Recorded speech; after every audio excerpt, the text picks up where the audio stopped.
Hello, I'm Severn Suzuki speaking for ECHO, the Environmental Children's Organization. We're a group of 12 and 13-year-olds trying to make a difference.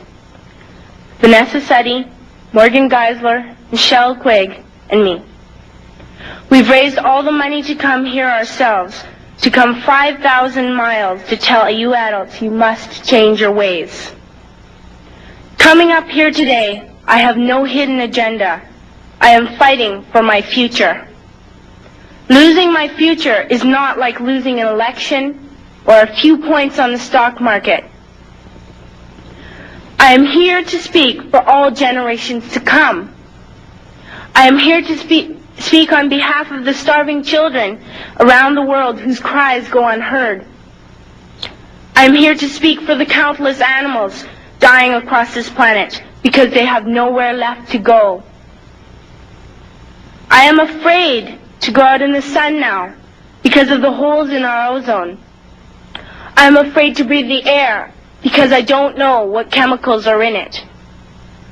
I used to go fishing in Vancouver, my home, with my dad, until just a few years ago we found the fish full of cancers. And now we hear of animals and plants going extinct every day, vanishing forever. In my life, I have dreamt of seeing the great herds of wild animals, jungles and rainforests full of birds and butterflies. But now I wonder if they will even exist for my children to see.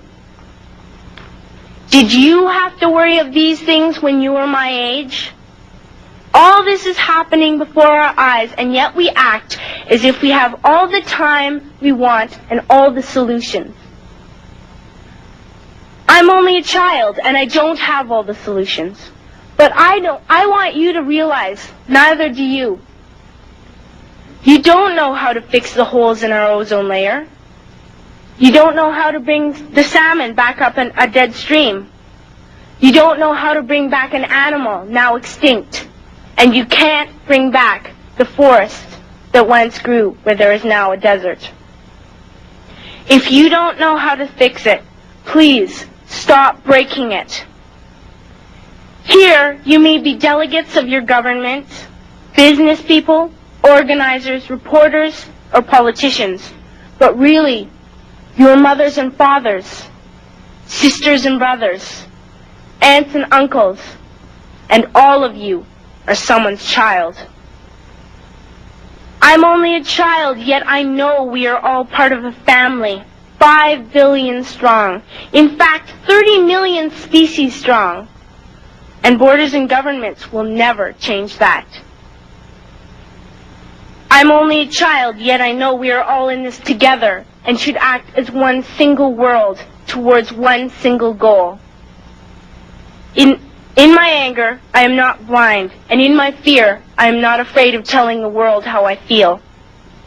In my country, we make so much waste. We buy and throw away, buy and throw away, buy and throw away, and yet northern countries will not share with the needy. Even when we have more than enough, we are afraid to share. We are afraid to let go of some of our wealth. In Canada, we live the privileged life, with plenty of food, water, and shelter.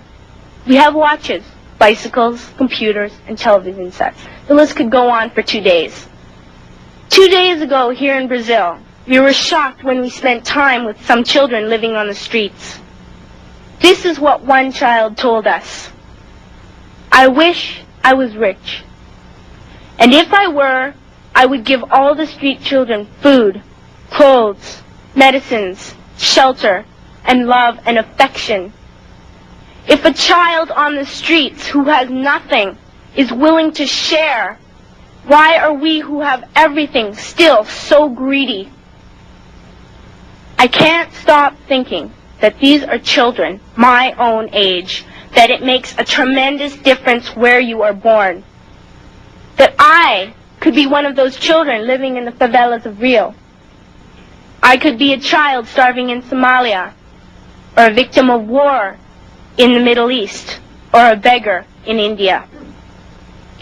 I am only a child, yet I know if all the money spent on war was spent on finding environmental answers, ending poverty, and finding treaties, what a wonderful place this earth would be. At school, even in kindergarten, you teach us how to behave in the world. You teach us not to fight with others, to work things out, to respect others, to clean up our mess, not to hurt other creatures, to share, not be greedy. Then why do you go out and do the things you tell us not to do? Do not forget why you are attending these conferences, who you're doing this for. We are your own children. You are deciding what kind of a world we are growing up in. Parents should be able to comfort their children by saying, everything's going to be all right. It's not the end of the world, and we're doing the best we can. But I don't think you can say that to us anymore. Are we even on your list of priorities? My dad always says, you are what you do, not what you say.